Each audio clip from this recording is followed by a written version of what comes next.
Everyone, मैं मनीषा चौहान और हमारे यूट्यूब चैनल एग्रीकल्चर वाला में आपका स्वागत है। हम सॉइल साइंस सब्जेक्ट को कवर कर रहे थे और सॉइल साइंस में हमने सॉइल की जो फिज़िकल प्रॉपर्टीज़ है उसके बारे में डिस्कस कर लिया था और मैं ये उम्मीद करती हूँ कि आप लोगों को सॉइल की जो फिज़िकल प्रॉपर्टीज़ है वो समझ में आई होगी। तो चलिए हम आज के टॉपिक को शुरू करते हैं। Soil pH. पीएच क्या होता है? Negative logarithm of hydrogen ion activity. इसको क्या बोलते हैं? पीएच। पीएच टर्म किसने दी थी? सोरेनसन ने। कब दी थी? 1909 में। ये क्वेश्चन कई बार एग्जाम में पूछा जाता है कि पीएच टर्म किसने दी, तो सोरेनसन ने। कब दी थी? 1909 में। अब यहाँ पर हम कुछ न्यूट्रिएंट्स देख लेते हैं कि कौन से न्यूट्रिएंट का कितना पीएच होता है। कौन से न्यूट्रिएंट कितने पीएच पे अवेलेबल होते हैं। जैसे ये है यहाँ तक 7 के इधर क्या जाता है अपना? एसिड। मिड में क्या रहता है? न्यूट्रल। फिर इधर जो रहता है ये बेसिक, सेलाइन, देन एल्केलाइन। तो एसिडिक पीएच में कौन कौन से न्यूट्रिएंट्स अवेलेबल होते हैं? इसके हैं hydrogen, aluminium, iron, sulphur, copper, boron, zinc. ये एसिडिक में होते हैं। अब जैसे 0 से 4 के बीच में कौन सा प्रेजेंट होता है? Hydrogen and aluminium. 4 से 5.5 तक में आयरन एंड सल्फर। 5.5 से 7 के बीच में कौन से न्यूट्रिएंट अवेलेबल होते हैं? Copper, boron and zinc. अब इनको याद रखने की ट्रिक क्या है? हल फस। फील्ड में जाते हैं और हल फंस गया, तो हल मतलब H मतलब हाइड्रोजन, H मतलब हाइड्रोजन, Al एल्यूमिनियम, फर्स्ट में Fe, तो आयरन एंड सल्फर। QBZ मतलब कॉपर, बोरॉन एंड जिंक। तो क्या बोला अपन ने? हल फस। तो 0 से 4 के बीच में क्या प्रेजेंट होगा? Hydrogen and aluminium. 4 से 5.5 के बीच में कौन प्रेजेंट होगा? Iron and sulphur. और क्या बताया मैंने? QBZ मतलब कॉपर, बोरॉन एंड जिंक। ये कहाँ प्रेजेंट हो गए? 5.5 से 7 pH के बीच में। अब 7 से 8.5 pH के बीच में कौन से न्यूट्रिएंट अवेलेबल होंगे? कैल्शियम एंड मैग्नीशियम, ये सेलाइन। और 8.5 से लेकर 14 के बीच में कौन से प्रेजेंट होंगे? Sodium and molybdenum.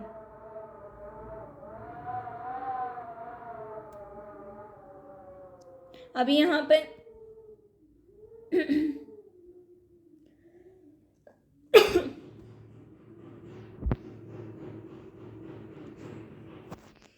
यहाँ पर जैसे ये H2PO4 जो है ये 6.5 या एसिडिक इसमें ज़्यादा अवेलेबल रहेगा। HPO4 6.5 से 7 के मिड में प्रेजेंट होगा, न्यूट्रल कह सकते हैं। और PO4 जो है वो 7.5 या उससे अबव में स्लाइटली एल्कलाइन में प्रेजेंट होगा। जैसे जैसे अपन पीएच, इधर पीएच कम होगा तो हाइड्रोजन आयन का कंसंट्रेशन क्या होगा? बढ़ते जाता है। और इधर पीएच बढ़ेगा पर हाइड्रोजन आयन का कंसंट्रेशन कम होते जाएगा। तो ये देखिए यहाँ पे हाइड्रोजन ज़्यादा है तो ये एसिडिक, फिर और थोड़ा सा कम तो न्यूट्रल, देन यहाँ तो ये स्लाइटली एल्केलाइन। अब 6 to 7.5 pH के बीच में माइक्रोबियल की एक्टिविटी अच्छी होगी, मिनरल की अवेलेबिलिटी भी प्रेजेंट रहती है क्योंकि इधर से एसिडिक वाले भी मिल जाते हैं, बेसिक वाले भी मिल जाते हैं। Suitable for most of the crops. अब लेस देन 5.5 pH में ये एसिडिक सॉइल होगी और यहाँ पर नाइट्रिफिकेशन इनहिबिट हो जाता है, स्लो डिकम्पोजिशन होता है ऑर्गेनिक मैटर का एंड प्लांट रेसिड्यूज का।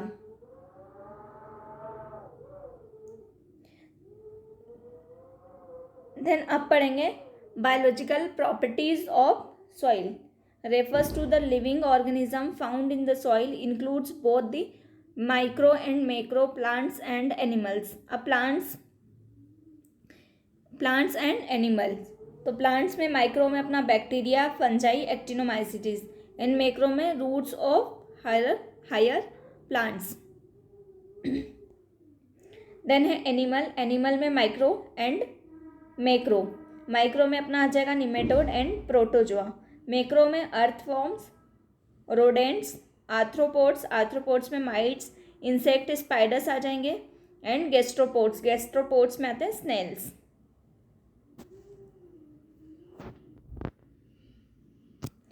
यहाँ पर जैसे फंजाई हैं, फंजाई कौन से पीएच पे ज़्यादा प्रेजेंट होती है? 4.5 से 6.5 पीएच पे फंजाई ज़्यादा अवेलेबल रहेगी। अर्थवॉर्म कौन से पीएच पे ज़्यादा सर्वाइव करते हैं? More than 6.5 pH. And bacteria, bacteria के लिए 6.5 से 8, स्लाइटली एल्केलाइन। एक्टिनोमाइसिटीज 7 से 8 के मिड में ज़्यादा प्रेजेंट होंगे, alkaline. Micro organisms in soil, micro organism in soil on the basis of their number पर ग्राम ऑफ सॉइल।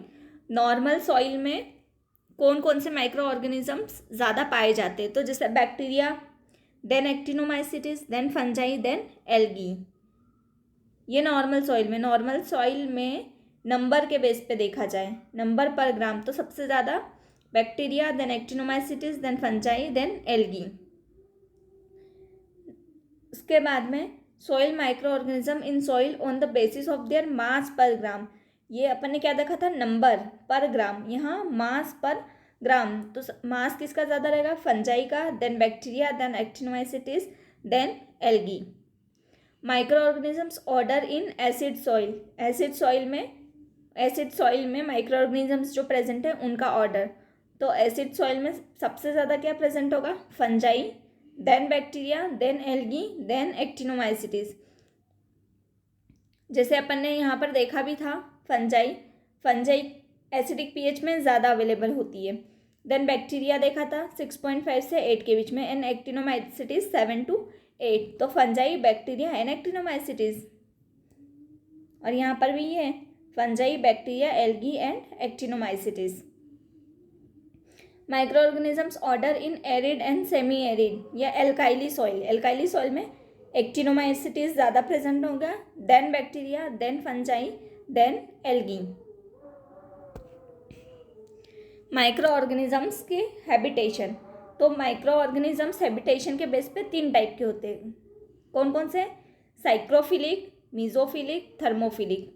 फर्स्ट साइक्रोफिलिक ऐसे माइक्रो ऑर्गेनिजम्स होते हैं जो लो टेम्परेचर पे ग्रो हो जाते हैं, बिलो 10 डिग्री सेल्सियस पे जो माइक्रो ऑर्गेनिजम्स ग्रो होते हैं उन्हें बोलते हैं साइक्रोफिलिक। सेकंड होता है मीजोफिलिक में ऐसे माइक्रो ऑर्गेनिजम्स जो 10 to 40 डिग्री सेल्सियस की मिड में ग्रो करते हैं, वो मीजोफिलिक माइक्रो ऑर्गेनिजम्स होते हैं।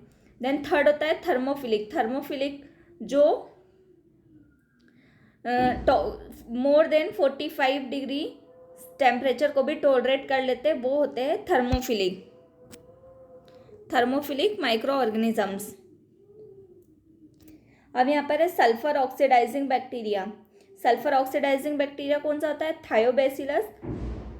थायोबैसिलस थायोक्सीडेंट।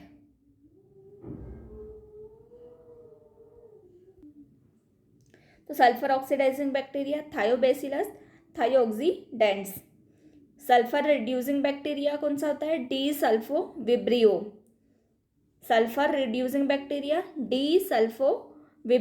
मोस्ट डोमिनेंट पॉपुलेशन किसकी होती है? बैसिलस स्पीसीज की। मोस्ट डोमिनेंट पॉपुलेशन किसकी होती है, मोस्ट डोमिनेंट बोल लो, कह लो, या फिर पॉपुलेशन वाइज तो बैसिलस स्पीशीज। ये भी क्वेश्चन कई बार पूछते हैं और एक क्वेश्चन आरयू में आया भी था इसके रिगार्डिंग। अब अपन पढ़ेंगे soil water potential. Soil water potential, it is a measure of the tenacity with which water is retained in the soil and shows the force per unit area that must be exerted to remove water from the soil.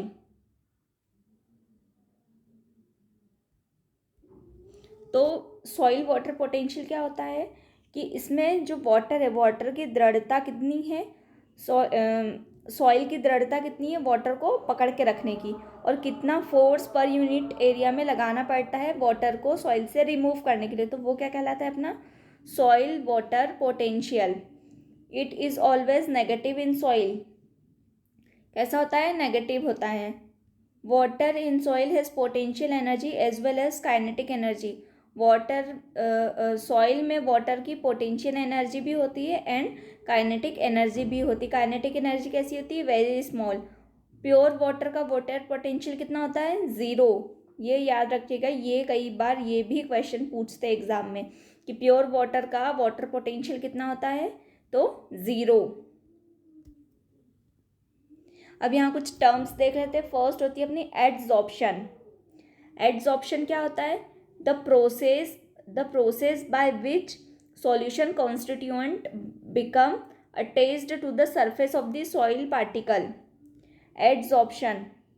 Adsorption में क्या है कि soil है, soil की surface से water के particles attach हो जाते हैं, तो वो अपना एड्सॉर्प्शन कहलाता है। जैसे ये फोटो में भी है, सॉइल है, सॉइल के सरफेस पे जो पार्टिकल्स अटैच हो रहे हैं, जैसे ही वाटर के पार्टिकल्स अटैच है, तो ये क्या प्रोसेस कहलाएगी, एड्सॉर्प्शन। यहाँ डी आ रहा है, इसको याद रखना है अगर, तो इस तरीके से याद रखा जा सकता है।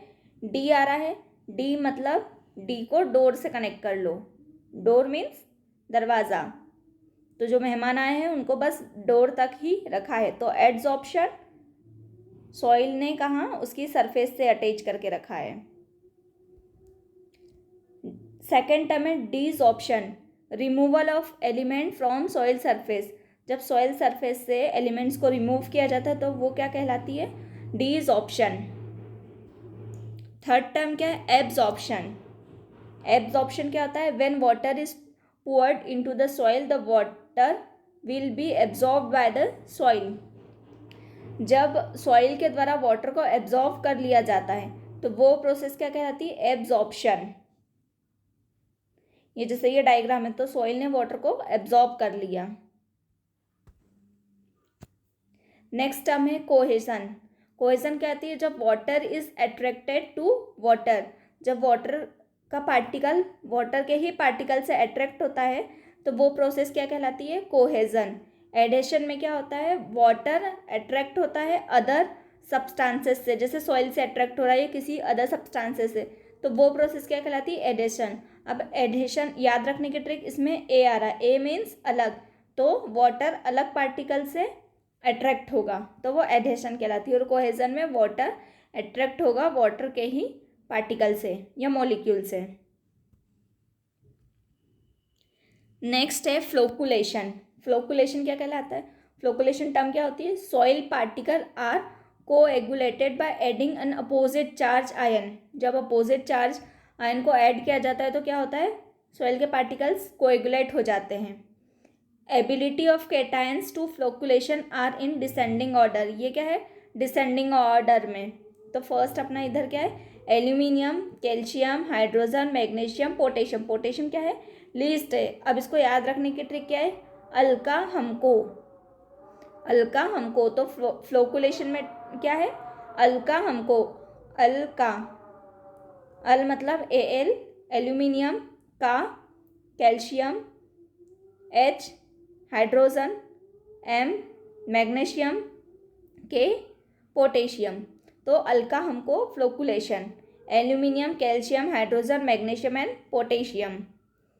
सेकेंड है deflocculation, soil particles are dispersed by adding opposite charge ion. जब अपोजिट चार्ज आयन ऐड किया जाता है तो सॉइल के पार्टिकल्स कैसे होते हैं, डिस्पर्स्ड हो जाते हैं, तो वो क्या कहलाता है, deflocculation. Soils of arid and semi arid regions, ये इसको रीजन कर लीजिएगा, टाइपिंग मिस्टेक है। Soils of arid and semi-arid regions are dominated by dispersed ion sodium। तो डीफ्लोकुलेशन किसके द्वारा होता है, सोडियम के द्वारा। ये वाला क्वेश्चन भी कई बार पूछते हैं कि डीफ्लोकुलेशन किसके थ्रू होता है, सोडियम आयन के द्वारा। और फ्लोकुलेशन में aluminium, calcium, hydrogen, magnesium and potassium. जो फ्लोकुलेशन होता है ना, फ्लोकुलेशन में एक ये कैल्शियम का बहुत पूछते हैं कि फ्लोकुलेशन किससे होता है, और उसमें ऑप्शन में इनको छोड़कर दूसरा दिया जाता है और एक ऑप्शन कैल्शियम रहता है, तो अपने को कैल्शियम टिक करना रहेगा। और डीफ्लोकुलेशन में ये सब दे देंगे और एक ऑप्शन रहेगा सोडियम, तो क्या टिक करना रहेगा, सोडियम। डीफ्लोकुलेशन सोडियम के द्वारा होता है। अब अगर भी फिर भी कन्फ्यूजन हो रहा तो सोडियम में क्या आ रहा है, सोडियम डी आ रहा है, तो deflocculation sodium, flocculation Alka हमको aluminium, calcium, hydrogen, magnesium and potassium, and deflocculation sodium.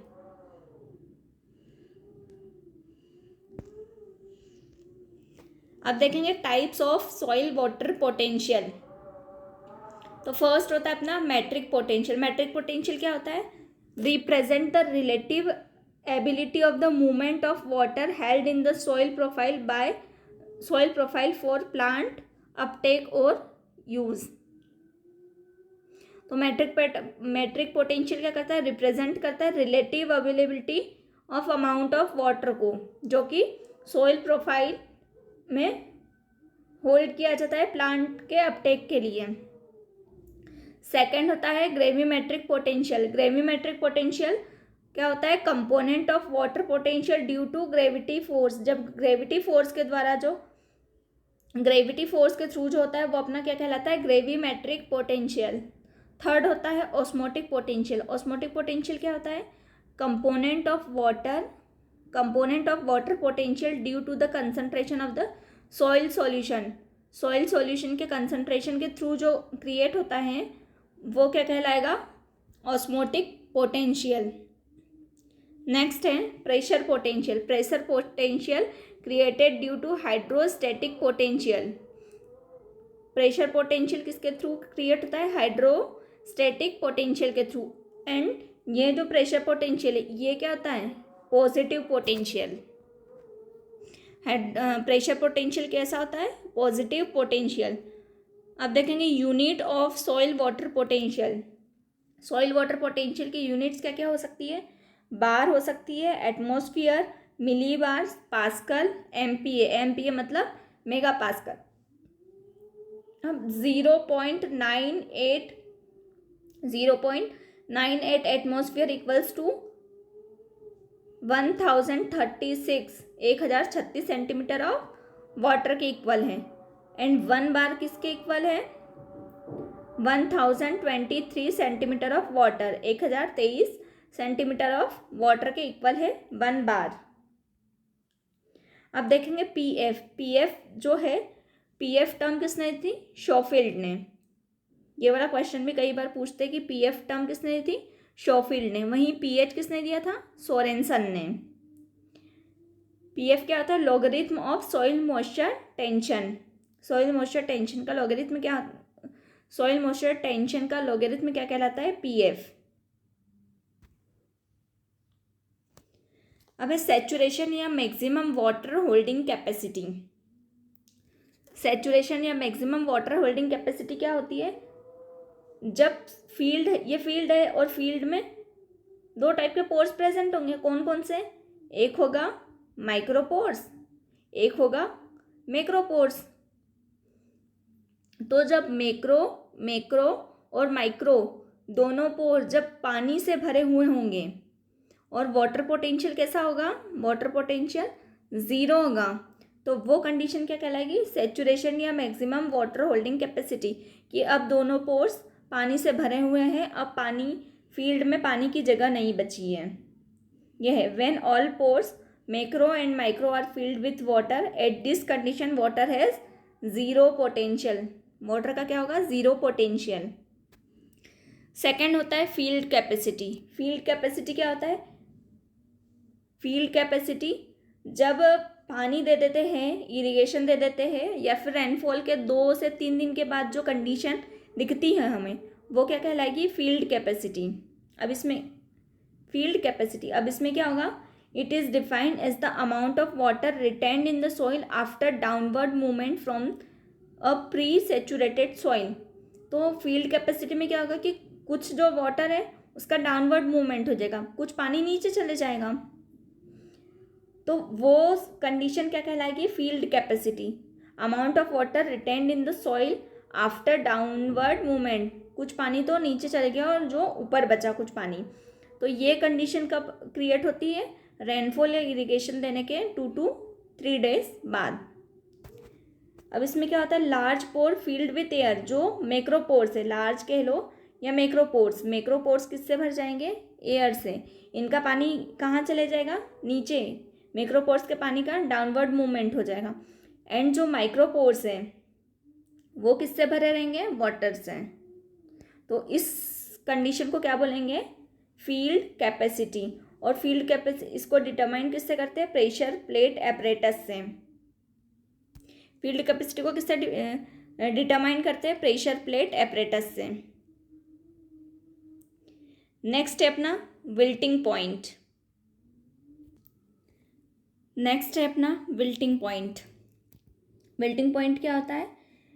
It is the soil moisture content at which plant root can't extract water at the rate of sufficient to meet transpiration needs. तब इसमें क्या है? Wilting point कि soil moisture content जो present रहता है, तो plant की रूट वाटर को एक्सट्रैक्ट नहीं कर पाती। जितना ट्रांसपायरेशन होता है, जितना प्लांट को वाटर की नीड रहती, उसके अकॉर्डिंग उसको पानी नहीं मिल पाता, तो उस कंडीशन को क्या बोलते हैं? Wilting point. अब ये 2 प्रकार का होता है, परमानेंट एंड टेम्पररी।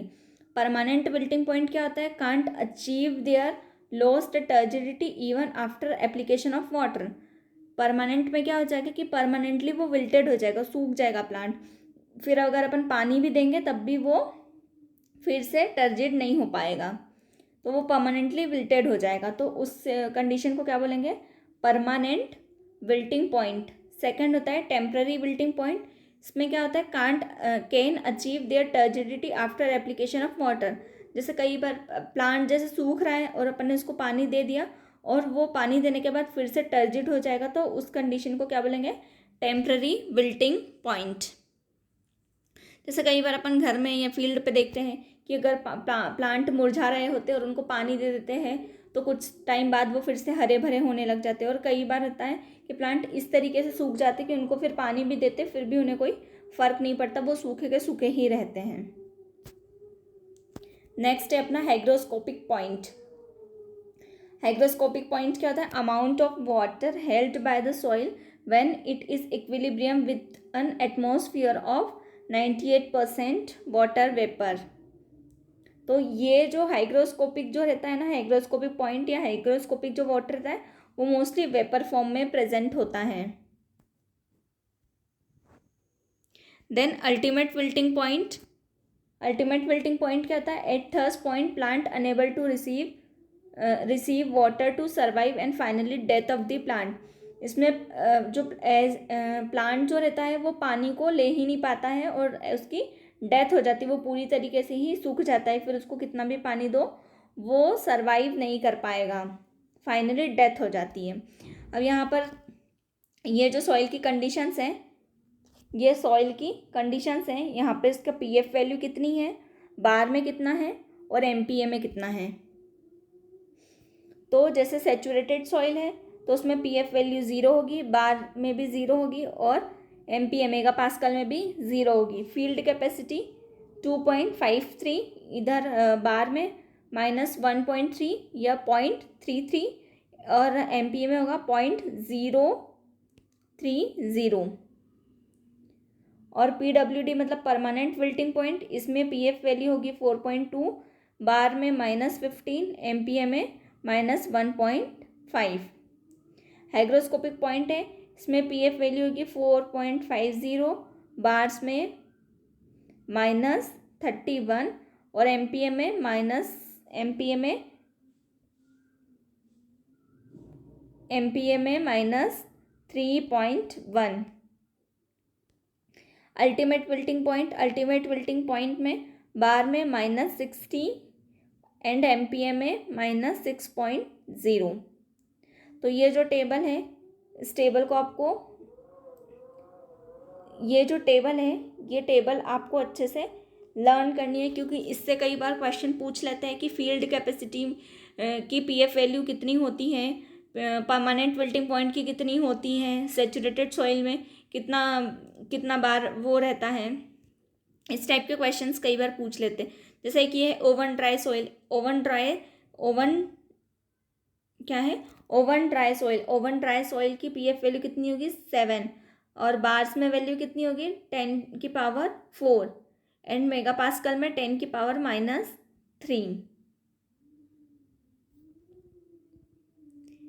अब है फिजिकल क्लासिफिकेशन ऑफ वाटर का फिजिकल क्लासिफिकेशन। फर्स्ट वन है gravitational water.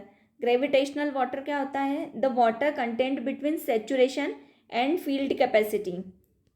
Saturation and field capacity के बीच में जो वाटर प्रेजेंट रहता है, वाटर कंटेंट, वो क्या कहलाएगा? Gravitational water. इसकी वैल्यू कितनी? 0 से 1/3 एटमॉस्फेयर तक। 0 क्या है? सैचुरेशन की, और फील्ड कैपेसिटी का क्या है? 1/3 एटमॉस्फेयर। तो इसके बीच में जो वाटर प्रेजेंट होता है वो कौन सा होता है? Gravitational water. Free water also called drainage water. इसे फ्री वाटर या ड्रेनेज वाटर भी कहा जाता है। और ये किस में प्रेजेंट होता है? मैक्रोपोर्स में। जो ग्रेविटेशनल वाटर है वो कहाँ प्रेजेंट होगा? मैक्रोपोर्स में। Flow the influence of gravity. और ये क्या होगा? ग्रेविटेशनल वाटर इसीलिए इसे कहते हैं क्योंकि ये ग्रेविटी के इन्फ्लुएंस के कारण नीचे चले जाता है, और it is unavailable to plant. और ये ग्रेविटी के फोर्स के कारण जब नीचे चले जाएगा तो प्लांट को क्या होगा? अनअवेलेबल। सेकंड है अपना capillary water. The water content between field capacity and hygroscopic point. Field capacity 1/3 and hygroscopic point 31 atmosphere के मिड में जो प्रेजेंट वाटर कंटेंट प्रेजेंट होता है वो कौन सा होता है? Capillary water. Held by the capillary pores. ये कहाँ प्रेजेंट होता है? कैपिलरी पोर्स या माइक्रोपोर्स में प्रेजेंट होता है। और most available form of water कौन सा है? Capillary water. जो प्लांट्स को अवेलेबल हो पाता है वो कौन सा वाटर है? Capillary water. थर्ड है अपना hygroscopic water. The water content between hygroscopic point and oven dry soil.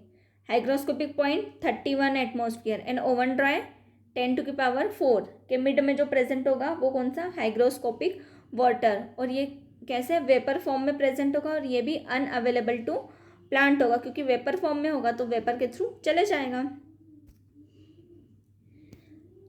Then अब है अभी अपन ने देखा फिजिकल क्लासिफिकेशन, अब है biological classification of water. First है अवेलेबल वाटर। अवेलेबल वाटर किसने दिया? वराहमिहिर एंड हेंड्रिक्सन ने। अवेलेबल वाटर ने दिया वराहमिहिर एंड हेंड्रिक्सन ने। Soil water between field capacity and permanent wilting point. Field capacity मतलब 1/3 and permanent wilting point 15 atmosphere के मिड में जो वाटर प्रेजेंट होता है वो कौन सा होता है? Available water. सेकंड होता है अनअवेलेबल वाटर।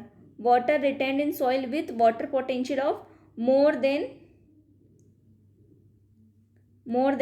15 बार।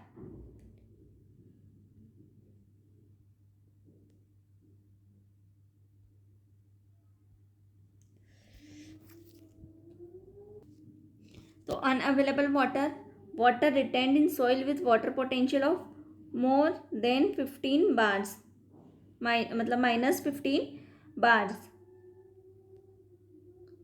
थर्ड है superfluous water. Soil water below field capacity. Below field capacity मतलब 1/3 एटमॉस्फेयर से बिलो, तो वो क्या कहलाएगा? Superfluous water. अब measurement of soil moisture. First one is direct method thermogravimetric method, इसमें क्या करते हैं, सॉइल को 105 डिग्री सेल्सियस पर 24 घंटे के लिए रख देते हैं, ओवन ड्राई कर देते हैं। कितने प्रेशर पे, 0 to -100 बार प्रेशर पर। देन उसके बाद उसका मॉइस्चर चेक करते हैं। इनडायरेक्ट मेथड में करते यूँ है, जैसे फर्स्ट अपन ने सॉइल ली, सॉइल का वेट किया, देन उसको ओवन ड्राई कर दिया 105 डिग्री सेल्सियस पे 24 आवर्स के लिए। देन उसके बाद उस सॉइल का भी वेट कर लेते हैं। तो फर्स्ट वाले सॉइल का वेट एंड सेकेंड जो ओवन ड्राई सॉइल है उसका वेट, उसके वेट में डिफरेंस देखते कि कितने इसका डिफरेंस आया। तो इस तरीके से सॉइल मॉइस्चर को मेज़र किया जाता है। सेकेंड मेथड है इनडायरेक्ट मेथड। इनडायरेक्ट में फर्स्ट है न्यूट्रॉन मॉइस्चर मीटर, जो कि वर्क किस पे करता है, 0 से -15 bar. Rapid method used for field और इंसिटू, ये रैपिड मेथड होती है, फील्ड और इंसिटू में यूज़ की जाती है। Measurement of soil moisture from large volume of soil based on measurement of number of hydrogen nuclei presenting a unit volume of soil. Main bus इसमें यही चीज़ याद रखनी है कि न्यूट्रॉन मॉइस्चर मीटर जो होता है 0 से -15 बार पर वर्क करता है। रैपिड मेथड होती है, फील्ड और इंसिटू मेजरमेंट किया जाता है, और इसमें सॉइल मॉइस्चर जो होता है वो लार्ज वॉल्यूम ऑफ सॉइल पर बेस्ड होता है। और मेजरमेंट इसमें क्या होता है, हाइड्रोजन आयन न्यूक्लियाई। सेकेंड है टाइम डोमेन रिफ्लेक्टोमेट्री। ये क्या होती है, न्यू मेथड है based on dielectric constant of the water. किस पर बेस्ड है, dielectric constant of water पे। और टाइम डोमेन रिफ्लेक्टोमेट्री क्या है, एक न्यू मेथड है। थर्ड वन इज है इलेक्ट्रिकल रेजिस्टेंट या जिप्सम ब्लॉक मेथड। ये वर्क करता है -1 से -15 बार तक के वर्क करता है। It is based on the principal that the electrical resistant increase with decrease in moisture content. तो इलेक्ट्रिकल रेजिस्टेंट क्या होगा, इंक्रीज होगा मॉइस्चर के डिक्रीज होने से, तो इस पर ये वर्क करता है। Not suitable for saline soil. Saline soil के लिए क्या होता है, सूटेबल नहीं होता है, but suitable for black clay soil. ये क्या होता है, सेलाइन सॉइल के लिए सूटेबल नहीं होता है, बट ब्लैक या क्ले सॉइल के लिए सूटेबल होता है। ये BHU गलत लिख दिया।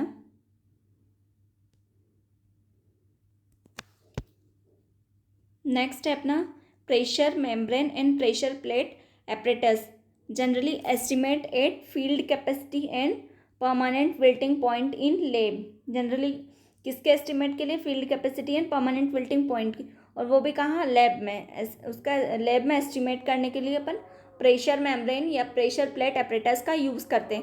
नेक्स्ट है अपना टेंशियोमीटर। टेंशियोमीटर किस बेस पे, कौन से प्रिंसिपल पर बेस्ड है, capillary tension increase with decrease in soil moisture content. Capillary tension increase होगा किससे, सॉइल मॉइस्चर के डिक्रीज होने से। It measures moisture tension up to -0.85 bar तक के टेंशन को मेज़र कर सकता है। ये क्वेश्चन कई बार पूछते हैं कि टेंशियोमीटर कितने सॉइल मॉइस्चर टेंशन तक मेज़र करता है, तो -0.85 बार। नेक्स्ट है measurement moisture in Sandy soil but not work in clay soil. ये सैंडी सॉइल के मॉइस्चर को मेज़र करने के लिए, इसमें सैंडी सॉइल के मॉइस्चर को मेज़र किया जाता है, बट ये क्ले सॉइल में वर्क नहीं करता, क्योंकि इस क्ले सॉइल में अगर टेंशियोमीटर अप्लाई करेंगे तो उसके अंदर सॉइल चले जाएगी, फंस जाएगी, तो उस करंट से प्रॉपर रीडिंग नहीं दे पाता, इसलिए इसको क्ले सॉइल में टेंशियोमीटर को यूज़ नहीं कर सकते हैं। मैं आशा करती हूँ कि मेरा पढ़ाया हुआ आपको समझ में आया होगा। अगर किसी को भी सॉइल साइंस के इस टॉपिक के रिगार्डिंग डाउट होगा तो आप कमेंट सेक्शन में कमेंट कर सकते हो। Thank you so much.